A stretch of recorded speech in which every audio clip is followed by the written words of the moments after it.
bahwa Nabi Khidir alaihissalam adalah putra dari seorang raja yang bernama Amil, dan Raja Amil itu adalah putranya Ais bin Ishaq, sedangkan ibunya juga putri dari seorang raja yang bernama Faris, dan nama ibunya adalah Alha. Dia melahirkan Khidir alaihissalam di tengah hutan, yang mana di dalam hutan itu terdapat kambing yang menyertainya, dan kambing itu selalu menyusui Nabi Khidir alaihissalam setiap hari. Kemudian Khidir alaihissalam diambil oleh seorang pengembala. Ia dirawat sehingga tumbuh menjadi besar, dan jadilah dia anak yang cerdas, memiliki tulisan yang bagus, dan pintar membaca lembaran-lembaran mushaf yang diturunkan kepada Nabi Ibrahim alaihissalam.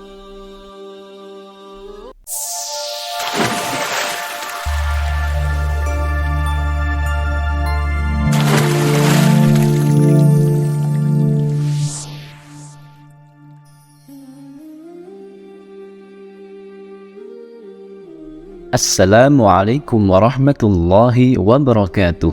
Alhamdulillah, wassalatu wassalamu ala rasulillah. Sahabat Kalam Turas,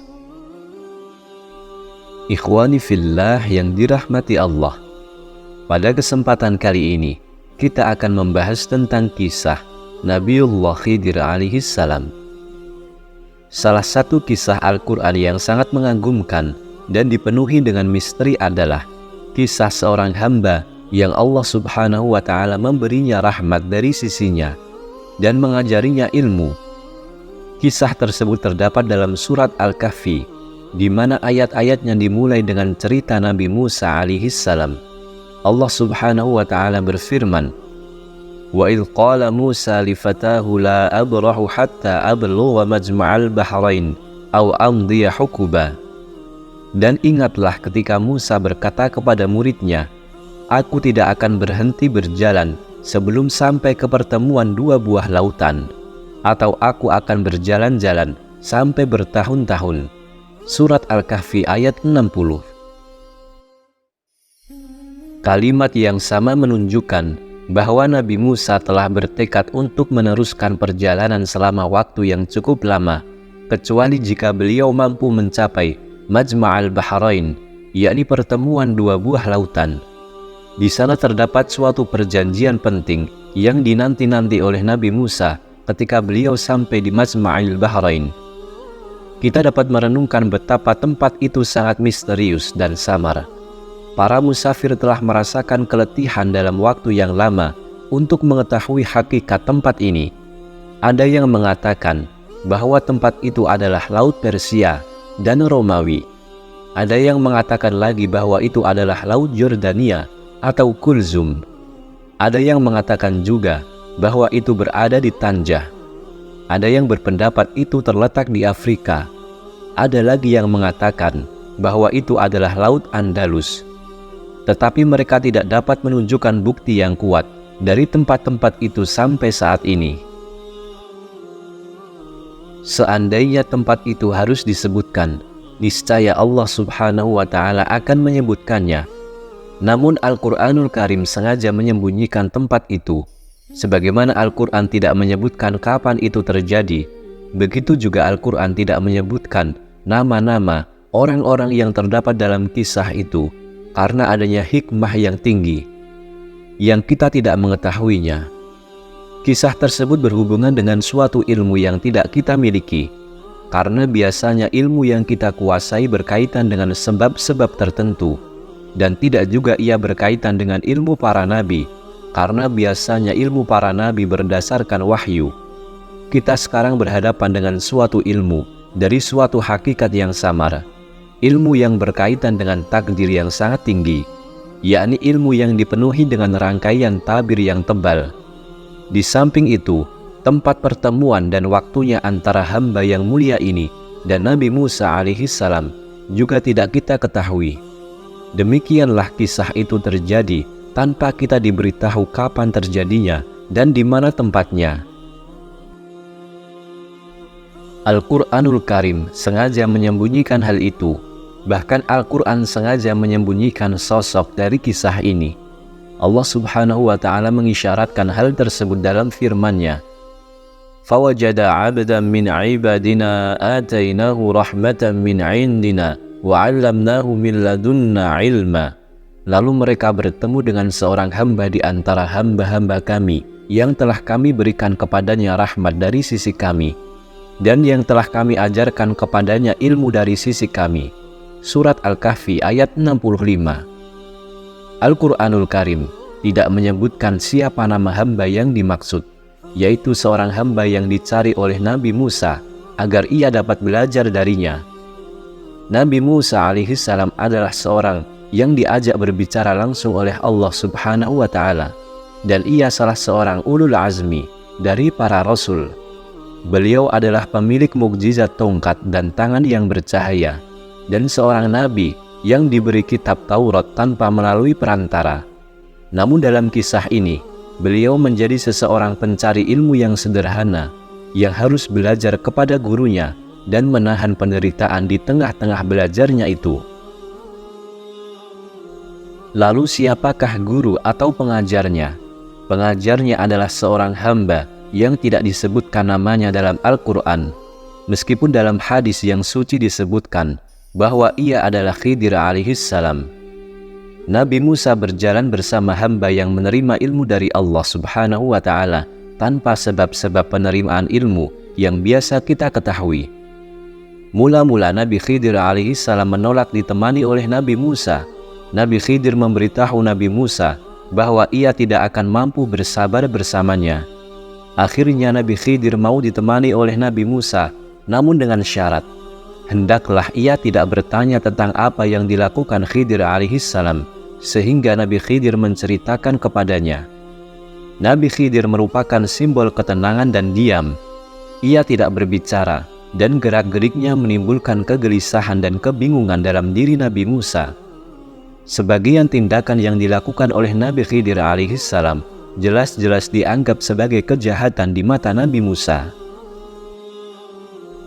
Sebagian tindakan Nabi Khidir alaihissalam yang lain dianggap Nabi Musa sebagai hal yang tidak memiliki arti apapun, dan tindakan yang lain justru membuat Nabi Musa bingung dan membuatnya menentang. Meskipun Nabi Musa alaihissalam memiliki ilmu yang tinggi dan kedudukan yang luar biasa, namun beliau mendapati dirinya dalam keadaan kebingungan melihat perilaku hamba yang mendapatkan karunia ilmu dari Allah Subhanahu wa Ta'ala. Ilmu Nabi Musa yang berlandaskan syariat menjadi bingung ketika menghadapi ilmu hamba ini yang berlandaskan hakikat. Syariat merupakan bagian dari hakikat. Terkadang hakikat menjadi hal yang sangat samar, sehingga para nabi pun sulit memahaminya. Awan tebal yang menyelimuti kisah ini dalam Al-Quran telah menurunkan hujan lebat yang darinya mazhab-mazhab Ahlus Sunnah di dalam Islam menjadi segar dan tumbuh. Bahkan terdapat keyakinan yang menyatakan adanya hamba-hamba Allah Subhanahu wa Ta'ala yang bukan termasuk nabi yang syuhada, namun para nabi dan para syuhada cemburu dengan ilmu mereka. Keyakinan demikian ini timbul karena pengaruh kisah ini. Para ulama berbeda pendapat berkenaan dengan Nabi Khidir alaihissalam. Sebagian mereka mengatakan bahwa ia seorang wali dari wali-wali Allah Subhanahu wa Ta'ala. Sebagian lagi mengatakan bahwa ia seorang nabi. Di dalam kitab Bada'i'uz Zuhur, Al-Hafidh Abul Qasim Abdullah bin Hasan berkata pada kitab At-Taqrib bahwa Nabi Khidir alaihissalam adalah putra dari seorang raja yang bernama Amil, dan Raja Amil itu adalah putranya Ais bin Ishaq, sedangkan ibunya juga putri dari seorang raja yang bernama Faris, dan nama ibunya adalah Alha. Dia melahirkan Khidir alaihissalam di tengah hutan, yang mana di dalam hutan itu terdapat kambing yang menyertainya, dan kambing itu selalu menyusui Nabi Khidir alaihissalam setiap hari. Kemudian Khidir alaihissalam diambil oleh seorang pengembala. Ia dirawat sehingga tumbuh menjadi besar, dan jadilah dia anak yang cerdas, memiliki tulisan yang bagus, dan pintar membaca lembaran-lembaran mushaf yang diturunkan kepada Nabi Ibrahim alaihissalam. Nabi Khidir alaihissalam adalah nabi yang hidup sampai akhir zaman, menurut pendapat beberapa golongan ulama. Nama Nabi Khidir alaihissalam adalah Barwan bin Malkan bin Khalik bin Arfashad bin Salim bin Nuh. Dikatakan juga bahwa Nabi Ilyas juga hidup sebagaimana Nabi Khidir alaihissalam. Beliau Nabi Ilyas tinggal di Khurasan, dekat penjara Ya'juj dan Ma'juj. Sekali lagi ini menurut sebagian pendapat. Ada juga yang menyatakan bahwa nama Nabi Khidir alaihissalam adalah Balia bin Malkan. Kunyahnya adalah Abul Abbas, julukannya adalah Khidir, sebagaimana yang dijelaskan dalam tafsir Khazin. Berikut ini adalah hadis-hadis yang menerangkan bahwa Nabi Khidir alaihissalam masih hidup.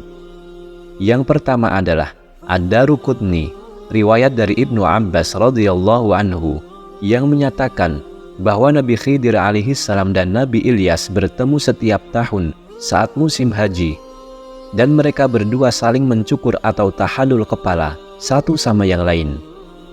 Menurut Imam Ibnu Hajar, hadis ini sanadnya lemah.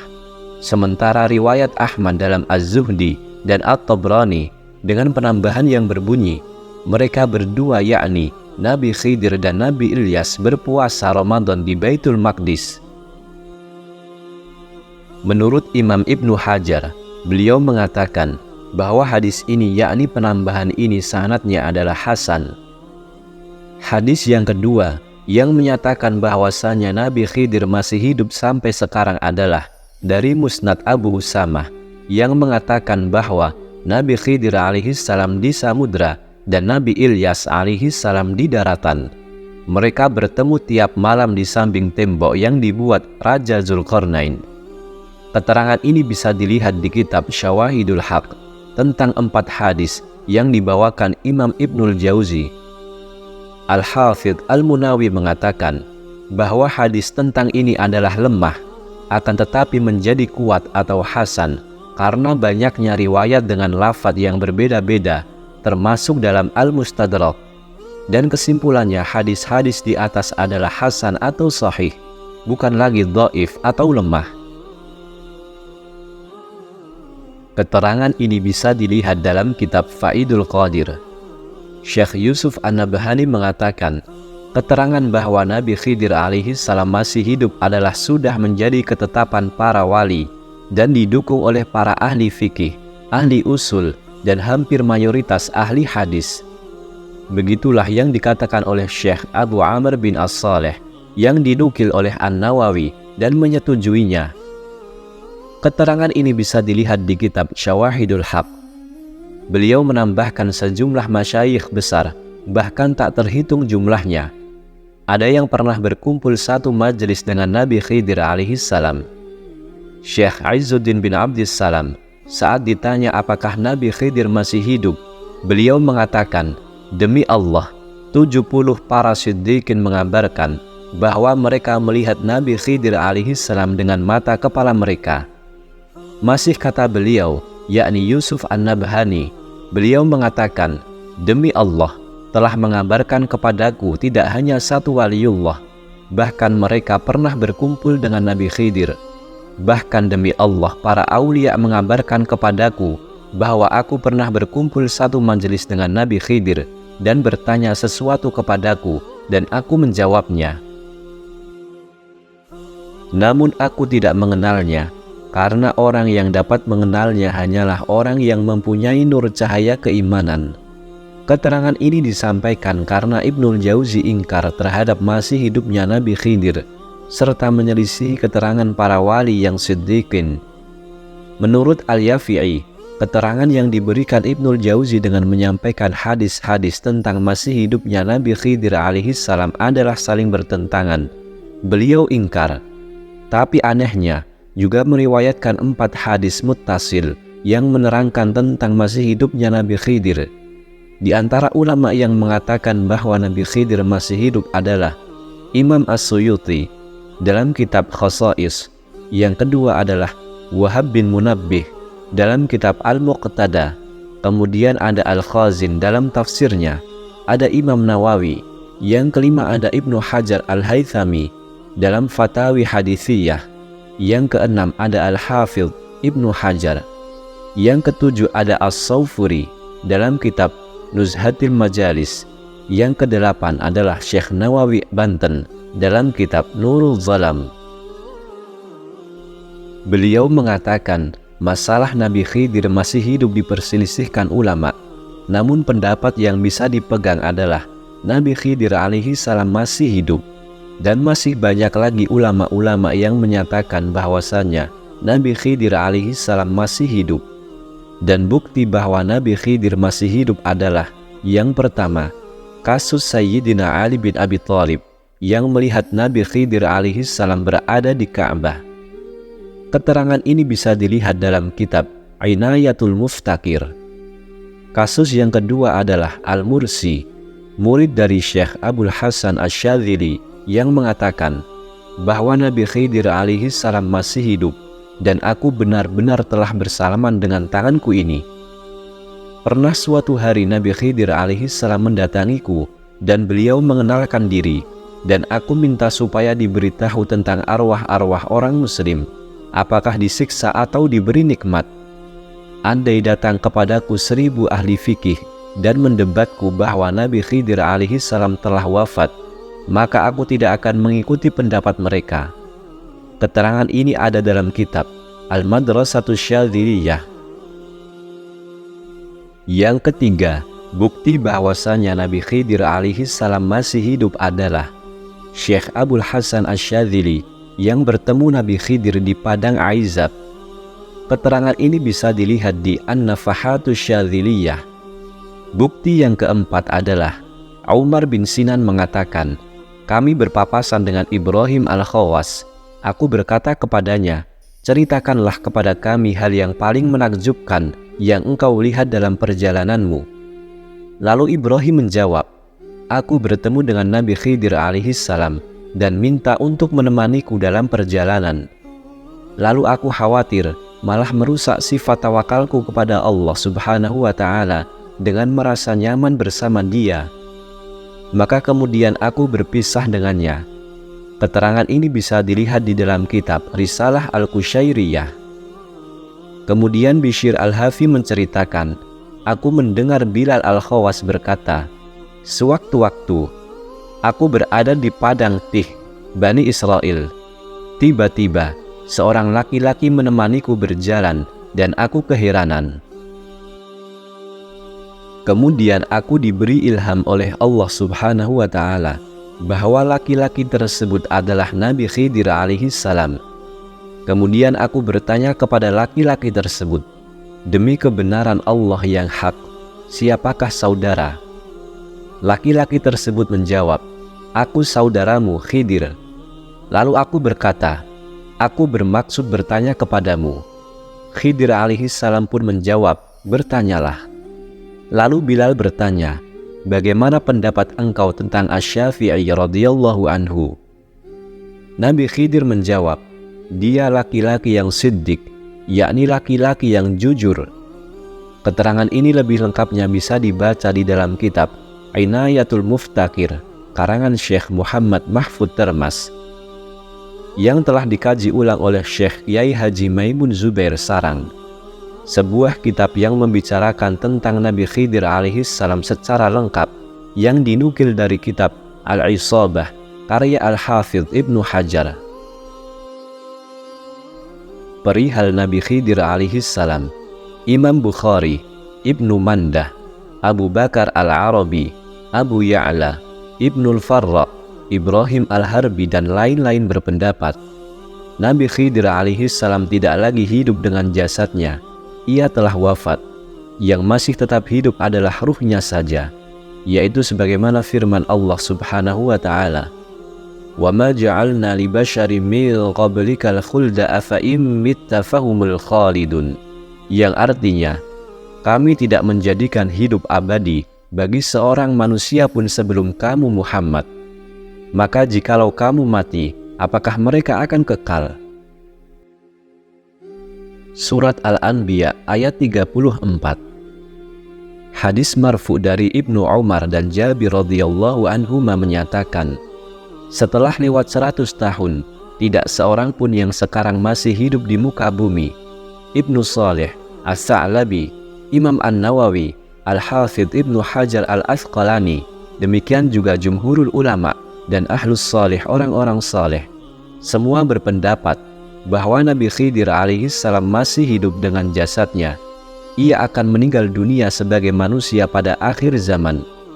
Ibnu Hajar al-Asqalani dalam kitab Fathul Bari, Syarah Sahih Bukhari, menyanggah pendapat orang-orang yang menganggap Nabi Khidir alaihissalam telah wafat dan mengungkapkan makna hadis yang tersebut tadi, yaitu uraian yang menekankan bahwa Nabi Khidir alaihissalam masih hidup sebagai manusia. Ia adalah manusia maksus, yaitu manusia khusus, tidak termasuk dalam pengertian hadis di atas. Sekarang mari kita membahas kewaliannya dan kenabiannya. Tentu hal ini termasuk hal yang sangat rumit. Mari kita sampaikan kisahnya dari awal sebagaimana yang dikemukakan dalam Al-Quran. Nabi Musa alaihissalam berbicara di tengah-tengah Bani Israel. Ia mengajak mereka untuk menyembah Allah subhanahu wa ta'ala dan menceritakan kepada mereka tentang kebenaran. Pembicaraan Nabi Musa sangat komprehensif dan tepat. Setelah beliau menyampaikan pembicaraannya, salah seorang Bani Israel bertanya, "Apakah ada di muka bumi seseorang yang lebih alim darimu, wahai Nabi Allah?" Dengan nada emosi, Nabi Musa alaihissalam menjawab, "Tidak ada." Allah subhanahu wa ta'ala tidak setuju dengan jawaban Nabi Musa. Lalu Allah subhanahu wa ta'ala mengutus malaikat Jibril alaihissalam untuk bertanya kepadanya, "Wahai Musa, tidakkah engkau mengetahui di mana Allah subhanahu wa ta'ala meletakkan ilmunya?" Musa alaihissalam mengetahui bahwa ia terburu-buru mengambil suatu keputusan. Malaikat Jibril alaihissalam kembali berkata kepadanya, "Sesungguhnya Allah subhanahu wa ta'ala mempunyai seorang hamba yang berada di Majma'al Bahrain, yang ia lebih alim daripada kamu." Jiwa Nabi Musa yang mulia rindu untuk menambah ilmu. Lalu timbullah keinginan dalam dirinya untuk pergi dan menemui hamba yang alim ini. Nabi Musa bertanya, bagaimana ia dapat menemui orang alim itu? Kemudian ia mendapatkan perintah untuk pergi dan membawa ikan di keranjang. Ketika ikan itu hidup dan melompat ke lautan, maka di tempat itulah Musa alaihissalam akan menemui hamba yang alim ini, yang tidak lain adalah Nabi Khidir alaihissalam. Akhirnya Nabi Musa alaihissalam pergi guna mencari ilmu dan beliau ditemani oleh seorang pembantunya yang masih muda. Pemuda itu membawa ikan di keranjang. Kemudian mereka berdua pergi untuk mencari hamba yang alim dan soleh ini. Tempat yang mereka cari adalah tempat yang sangat samar dan masalah ini berkaitan dengan hidupnya ikan di keranjang. Dan kemudian ikan itu akan melompat ke laut. Namun Nabi Musa alaihissalam berkeinginan kuat untuk menemukan hamba yang alim ini, walaupun beliau harus berjalan sangat jauh dan menempuh waktu yang lama. Nabi Musa alaihissalam berkata kepada pembantunya, "Aku tidak memberimu tugas apapun, kecuali engkau memberitahuku di mana ikan itu akan berpisah denganmu." Pemuda atau pembantunya itu berkata, "Sungguh, engkau hanya memberi aku tugas yang tidak terlalu berat." Kedua orang itu sampai di suatu batu di sisi laut. Nabi Musa alaihissalam tidak kuat lagi menahan rasa kantuk, sedangkan pembantunya masih begadang. Angin bergerak ke tepi lautan sehingga ikan itu bergerak dan hidup lagi, kemudian melompat ke laut. Melompatnya ikan itu ke laut sebagai tanda yang diberitahukan Allah subhanahu wa ta'ala kepada Nabi Musa tentang tempat pertemuannya dengan seorang hamba yang bijaksana, yang mana Musa alaihissalam datang untuk belajar kepadanya. Nabi Musa alaihissalam kemudian bangkit dari tidurnya dan tidak mengetahui bahwa ikan yang dibawanya telah melompat ke laut. Sedangkan pembantunya lupa untuk menceritakan peristiwa yang terjadi. Kemudian Nabi Musa bersama pemuda itu melanjutkan perjalanan dan mereka lupa terhadap ikan yang dibawanya. Kemudian Nabi Musa ingat pada makanannya dan ia telah merasakan keletihan. Ia berkata kepada pembantunya, "Coba bawalah kepada kami makanan." Sungguh kami telah merasakan keletihan akibat dari perjalanan ini. Pembantunya mulai ingat tentang apa yang terjadi. Ia pun mengingat bagaimana ikan itu melompat ke lautan. Ia segera menceritakan hal itu kepada Nabi Musa. Ia meminta maaf kepada Nabi Musa alaihissalam karena lupa menceritakan hal itu. Setan telah membuatnya lupa. Keanehan apapun yang menyertai peristiwa itu, yang jelas ikan itu memang benar-benar berjalan dan bergerak di lautan dengan suatu cara yang mengagumkan. Nabi Musa alaihissalam merasa gembira melihat ikan itu hidup kembali di laut, dan ia pun berkata, demikianlah yang kita inginkan. Melompatnya ikan itu ke laut adalah sebagai tanda bahwa di tempat itulah mereka akan bertemu dengan seorang lelaki yang alim. Nabi Musa dan pembantunya kembali dan menelusuri tempat yang dilaluinya, sampai ke tempat yang di situ ikan yang dibawanya bergerak dan menuju ke lautan. Akhirnya, Nabi Musa alaihissalam sampai di tempat di mana ikan itu melompat. Mereka berdua sampai di batu di mana keduanya tidur di dekat situ. Lalu ikan yang mereka bawa keluar menuju laut. Di sanalah mereka mendapatkan seorang lelaki, sebagaimana yang disebutkan dalam Al-Quran. Lalu mereka bertemu dengan seorang hamba di antara hamba-hamba kami, yang telah kami berikan kepadanya rahmat dari sisi kami, dan yang telah kami ajarkan kepadanya ilmu dari sisi kami. Di dalam Al-Quran tidak disebutkan namanya, tidak pula bentuknya bagaimana, dan bagaimana bajunya. Yang kita ketahui hanyalah gambaran besar yang dijelaskan oleh Al-Quranul Karim.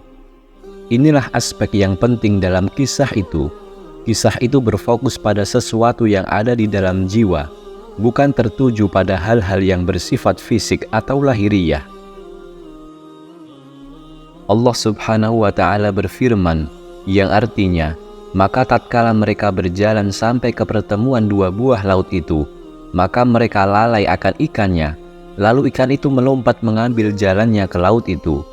Tatkala mereka berjalan lebih jauh, berkatalah Musa kepada muridnya, bawalah kemari makanan kita, sesungguhnya kita merasa letih karena perjalanan kita ini.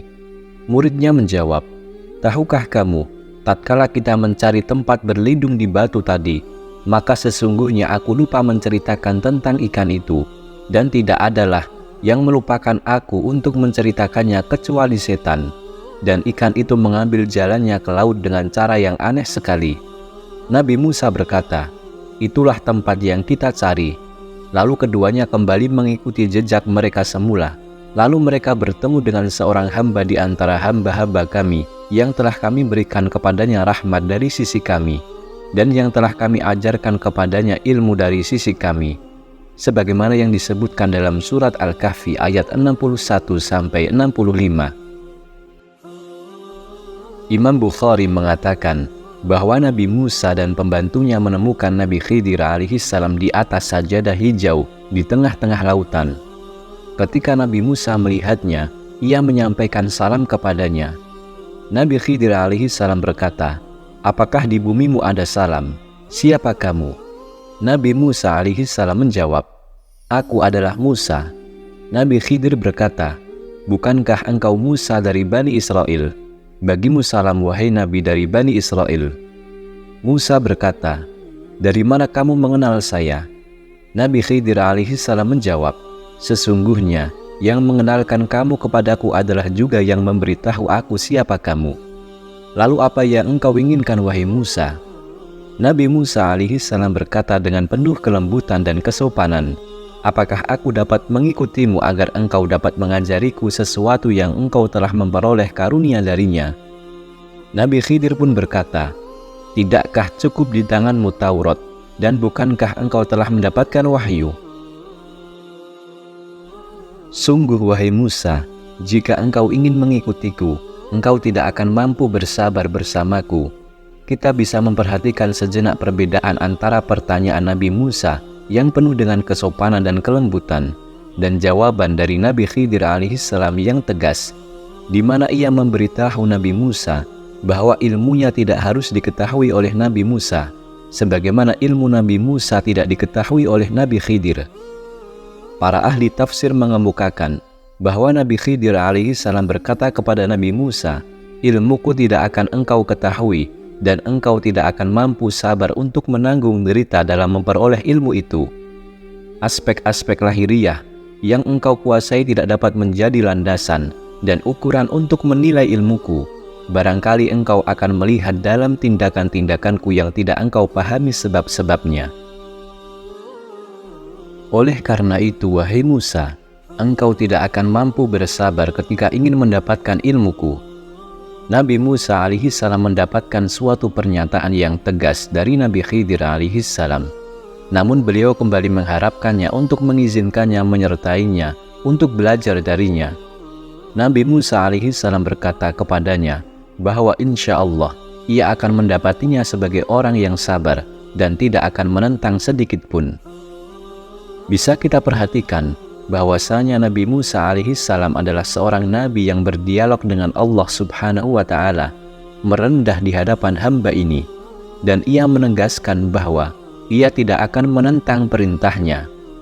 Hamba Allah Subhanahu wa taala yang namanya tidak disebutkan dalam Al-Qur'an menyatakan bahwa di sana terdapat syarat yang harus dipenuhi Musa jika ia bersikeras ingin menyertainya dan belajar darinya. Nabi Musa alaihi salam bertanya tentang syarat ini. Lalu hamba yang soleh ini menentukan agar Nabi Musa tidak bertanya sesuatu pun sehingga pada saatnya nanti ia akan mengetahuinya, atau hamba yang salah itu akan memberitahunya. Nabi Musa sepakat atas syarat tersebut, dan kemudian mereka pun pergi. Allah Subhanahu wa ta'ala berfirman dalam surat Al-Kahfi, yang artinya, Musa berkata kepadanya, "Bolehkah aku mengikutimu supaya kamu mengajarkan kepadaku ilmu yang benar di antara ilmu-ilmu yang telah diajarkan kepadamu?" Dia menjawab, "Sesungguhnya kamu sekali-kali tidak akan sanggup sabar bersamaku, dan bagaimana kamu dapat sabar atas sesuatu yang kamu belum mempunyai pengetahuan yang cukup tentang hal itu?" Nabi Musa berkata, "Insya Allah, kamu akan mendapati aku sebagai orang yang sabar, dan aku tidak akan menentangmu dalam sesuatu urusan apapun."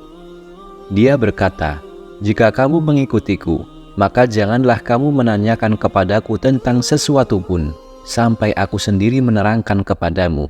Surat Al-Kahfi ayat 66-70. Lalu Nabi Musa alaihi salam pun pergi bersama Nabi Khidir. Mereka berjalan di tepi laut. Kemudian terdapat perahu yang berlayar. Lalu mereka berbicara dengan orang-orang yang ada di sana agar mau mengangkut mereka. Para pemilik perahu mengenal Nabi Khidir alaihi salam. Lalu mereka akan membawanya beserta Musa tanpa meminta upah sedikit pun kepadanya. Ini sebagai bentuk penghormatan kepada Nabi Khidir. Namun Nabi Musa dibuat terkejut ketika perahu itu berlabuh dan ditinggalkan oleh para pemiliknya. Nabi Khidir menubangi perahu itu. Ia mencabut papan demi papan dari perahu itu, lalu ia melemparkannya ke laut, sehingga papan itu dibawa ombak ke tempat yang jauh. Nabi Musa alaihi salam menyertai Nabi Khidir dan melihat tindakannya, dan kemudian ia berpikir. Musa berkata kepada dirinya sendiri, "Apa yang aku lakukan di sini? Mengapa aku berada di tempat ini dan menemani laki-laki ini? Mengapa aku tidak tinggal bersama Bani Israel dan membacakan kitab Allah Subhanahu wa ta'ala sehingga mereka taat kepadaku? Sungguh para pemilik perahu ini telah mengangkut kami tanpa meminta upah. Mereka pun memuliakan kami, tetapi guruku justru merusak perahu itu dan melubanginya." Tindakan Nabi Khidir di mata Nabi Musa adalah tindakan yang tercela. Kemudian bangkitlah emosi Nabi Musa sebagai bentuk kecemburuannya kepada kebenaran. Ia terdorong untuk bertanya kepada gurunya, dan ia lupa tentang syarat yang telah diajukannya, agar ia tidak bertanya apapun yang terjadi. Nabi Musa berkata, "Apakah engkau melumbanginya agar para penumpangnya tenggelam? Sungguh engkau telah melakukan sesuatu yang tercela." Mendengar perkataan Nabi Musa, hamba Allah Subhanahu wa ta'ala itu menoleh kepadanya dan menunjukkan bahwa usaha Musa untuk belajar darinya menjadi sia-sia karena Nabi Musa tidak mampu lagi bersabar. Nabi Musa meminta maaf kepada Nabi Khidir karena ia lupa, dan dengan mengharap kepadanya agar tidak menghukumnya. Kemudian mereka berdua berjalan melewati suatu kebun yang dijadikan tempat bermain oleh anak-anak kecil.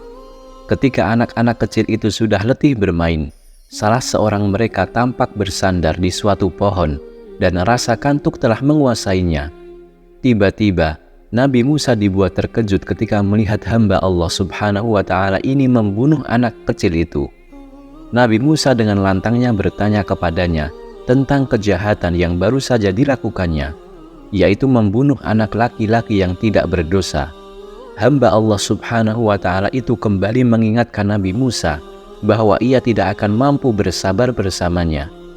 Nabi Musa pun meminta maaf kepadanya karena lagi-lagi ia lupa. Nabi Musa berjanji tidak akan bertanya lagi. Nabi Khidir alaihi salam berkata, "Ini adalah kesempatan terakhirku untuk menemanimu." Mereka pun pergi dan meneruskan perjalanan. Mereka memasuki suatu desa yang penduduknya sangat bakhil, sangat kikir. Nabi Musa tidak mengetahui mengapa mereka berdua pergi ke desa itu dan mengapa tinggal dan bermalam di sana. Makanan yang mereka bawa habis, lalu mereka meminta makanan kepada penduduk desa itu. Namun penduduk itu tidak mau memberi makanan dan tidak mau menjamu mereka. Kemudian datanglah waktu sore. Kedua orang itu ingin beristirahat di sebelah dinding yang hampir roboh. Nabi Musa alaihi salam dibuat terkejut ketika melihat hamba itu berusaha membangun dinding yang nyaris roboh itu. Bahkan ia menghabiskan waktu malam untuk memperbaiki dinding itu dan membangunnya seperti baru. Nabi Musa sangat heran melihat tindakan gurunya itu. Bagi Nabi Musa, penduduk desa yang bakhil dan kikir itu seharusnya tidak layak untuk mendapatkan pekerjaan yang gratis ini. Nabi Musa berkata, "Seandainya engkau mau, engkau bisa mendapat upah atas pembangunan tembok itu." Mendengar perkataan Nabi Musa itu, hamba Allah Subhanahu wa Ta'ala itu berkata kepadanya, "Ini adalah batas perpisahan antara dirimu dan diriku." Hamba Allah Subhanahu wa Ta'ala itu mengingatkan Musa tentang pertanyaan yang seharusnya tidak dilontarkan, dan ia mengingatkan bahwa pertanyaannya yang ketiga ini adalah akhir dari pertemuan. Kemudian hamba Allah Subhanahu wa Ta'ala itu menceritakan kepada Nabi Musa dan membongkar kesamaran dan kebingungan yang dihadapi Nabi Musa. Setiap tindakan hamba yang saleh itu yang membuat Nabi Musa bingung bukanlah hasil dari rekayasa atau dari inisiatifnya sendiri. Ia hanya sekedar menjadi jembatan yang digerakkan oleh kehendak yang maha tinggi, di mana kehendak yang tinggi ini mensyiratkan suatu hikmah yang tersembunyi. Tindakan-tindakan yang secara lahiriah tampak keras, namun pada hakikatnya justru menyembunyikan rahmat dan kasih sayang. Demikianlah bahwa aspek lahiriah bertentangan dengan aspek batiniah. Hal inilah yang tidak diketahui oleh Nabi Musa. Meskipun Nabi Musa memiliki ilmu yang sangat luas, tetapi ilmunya tidak sebanding dengan hamba ini. Ilmu Nabi Musa laksana setetes air dibandingkan dengan ilmu hamba itu. Sedangkan hamba Allah Subhanahu wa Ta'ala itu hanya memperoleh ilmu dari Allah Subhanahu wa Ta'ala sedikit, sebesar air yang terdapat pada paruh burung yang mengambil dari lautan. Allah Subhanahu wa Ta'ala berfirman, yang artinya, maka berjalanlah keduanya hingga tatkala keduanya menaiki perahu, lalu Khidir melubanginya. Musa berkata, "Mengapa kamu melubangi perahu itu yang akibatnya kamu menenggelamkan penumpangnya? Sesungguhnya kamu telah berbuat sesuatu kesalahan yang besar." Dia Khidir berkata, "Bukankah aku telah berkata, sesungguhnya kamu sekali-kali tidak akan sabar bersama dengan aku?" Nabi Musa berkata, "Janganlah kamu menghukum aku karena kelupaanku, dan janganlah kamu membebani aku dengan sesuatu kesulitan dalam urusanku." Maka berjalanlah keduanya hingga tatkala keduanya berjumpa dengan seorang anak, maka Khidir membunuhnya.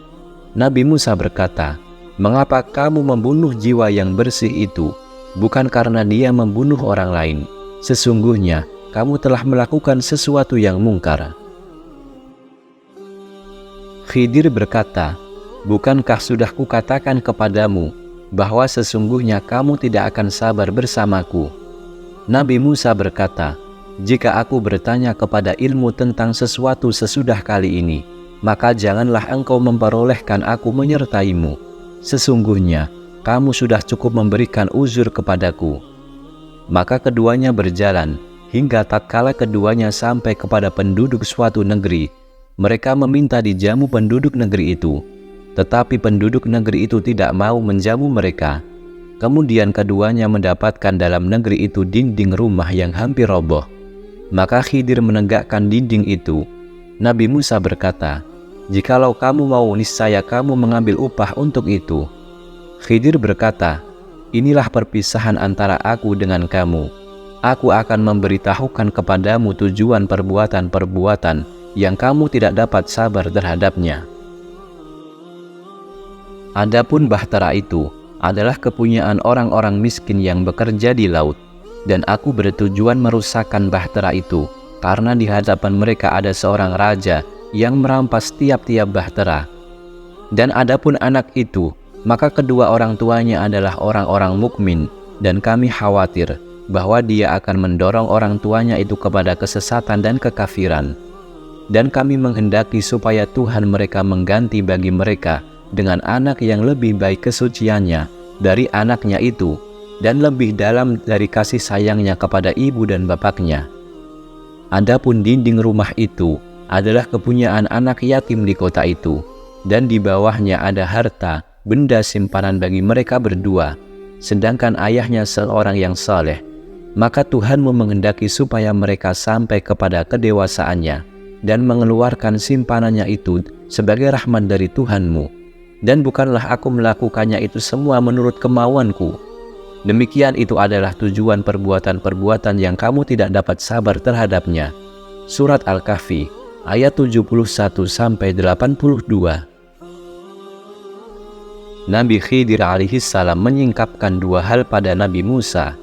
Ia memberitahunya bahwa ilmunya, yakni ilmu Musa, sangat terbatas. Kemudian ia memberitahunya bahwa banyak dari musibah yang terjadi di bumi, justru di balik itu terdapat rahmat yang besar. Pemilik perahu itu akan menganggap bahwa usaha melubangi perahu mereka merupakan suatu bencana bagi mereka. Tetapi sebenarnya di balik itu terdapat kenikmatan, yaitu kenikmatan yang tidak dapat diketahui kecuali setelah terjadinya peperangan, di mana raja akan memerintahkan untuk merampas perahu-perahu yang baik yang ada. Lalu raja itu akan membiarkan perahu-perahu yang rusak. Dengan demikian, sumber rezeki keluarga-keluarga mereka akan tetap terjaga, dan mereka tidak akan mati kelaparan. Demikian juga orang tua anak kecil yang terbunuh itu akan menganggap bahwa terbunuhnya anak kecil itu sebagai musibah. Namun kematiannya justru membawa rahmat yang besar bagi mereka, karena Allah Subhanahu wa Ta'ala akan memberi mereka sebagai ganti darinya anak yang baik, yang dapat menjaga mereka dan melindungi mereka pada saat mereka menginjak masa tua, dan mereka tidak akan menampakkan kekufuran seperti anak yang terbunuh. Demikianlah bahwa nikmat terkadang membawa sesuatu bencana, dan sebaliknya, suatu bencana terkadang membawa nikmat. Banyak hal yang lahirnya baik, ternyata justru di balik itu terdapat keburukan. Mula-mula, Nabi Allah Subhanahu wa Ta'ala Musa menentang dan mempersoalkan tindakan hamba Allah Subhanahu wa Ta'ala tersebut. Kemudian ia menjadi mengerti ketika hamba Allah itu menyingkapkan kepadanya maksud dari tindakannya, dan rahmat Allah Subhanahu wa Ta'ala yang besar yang tersembunyi dari peristiwa-peristiwa yang terjadi. Selanjutnya, Nabi Musa alaihissalam kembali menemui pembantunya dan menemaninya untuk kembali ke Bani Israel. Sekarang Nabi Musa mendapatkan keyakinan yang luar biasa. Nabi Musa telah belajar dari mereka dua hal, yaitu ia tidak merasa bangga dengan ilmunya dalam syariat, karena di sana terdapat ilmu hakikat, dan ia tidak mempersoalkan musibah-musibah yang dialami oleh manusia, karena di balik itu terdapat rahmat Allah Subhanahu wa Ta'ala yang tersembunyi, yang berupa kelembutannya dan kasih sayangnya. Itulah pelajaran yang diperoleh Nabi Musa alaihissalam dari hamba ini. Nabi Musa mengetahui bahwa ia berhadapan dengan lautan ilmu yang baru, di mana ia bukanlah lautan syariat yang diminum oleh para nabi. Kita berhadapan dengan lautan hakikat, dihadapkan ilmu takdir yang tertinggi, ilmu yang tidak dapat kita jangkau dengan akal kita sebagai manusia biasa, atau dapat kita cerna dengan logika biasa. Ini bukanlah ilmu eksperimental yang kita ketahui atau yang biasa terjadi di atas bumi, dan ia pun bukan ilmu para nabi yang Allah Subhanahu wa Ta'ala wahyukan kepada mereka. Kita sekarang sedang membahas ilmu yang baru. Lalu siapakah pemilik ilmu ini? Apakah ia seorang wali atau seorang nabi? Mayoritas kaum ulama Ahlus Sunnah berpendapat bahwa hamba Allah Subhanahu wa Ta'ala ini dari wali-wali Allah Subhanahu wa Ta'ala.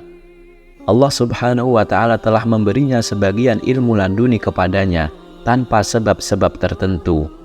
Sebagian ulama berpendapat bahwa hamba saleh ini adalah seorang nabi.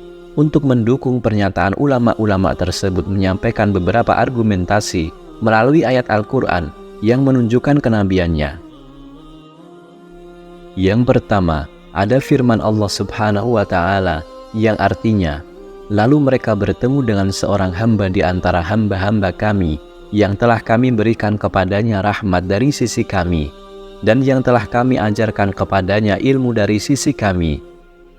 Yang kedua, ada perkataan Nabi Musa kepada hamba tersebut yang berbunyi, Musa berkata kepadanya, bolehkah aku mengikutimu supaya kamu mengajarkan kepadaku ilmu yang benar di antara ilmu-ilmu yang telah diajarkan kepadamu? Dia menjawab, sesungguhnya kamu sekali-kali tidak akan sanggup sabar bersamaku.